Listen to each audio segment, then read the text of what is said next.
Hi everyone, good morning, welcome to another mini blog. তো সকালবেলা morning walk থেকে বাড়ি ফিরে কিছুক্ষণ রেস্ট নিয়ে খেয়েছিলাম চিয়া ওয়াটার। দেন পড়াতে বসেছিলাম, পড়িয়ে উঠে ভাবলাম আজ ব্রেকফাস্টে ওটসের চিলা বানাবো। তো দেখো ওটসের চিলা বানাতে গিয়ে আমি কি বানিয়ে ফেললাম।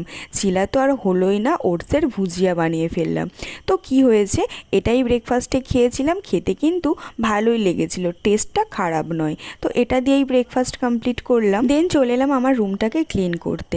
সত্যি বলতে এত ধুলো জমে আমার রুমে, কি বলবো। এই পরিষ্কার করি তো এই আবার ধুলো জমে। আর আমাদের নিচে কাজ হচ্ছিল, তার জন্য মনে হয় এতটা ধুলো জমেছিল। তো আজকে তো আমার রুমটা ক্লিন করতে করতেই আমার সারাটা বেলা কেটে গেল।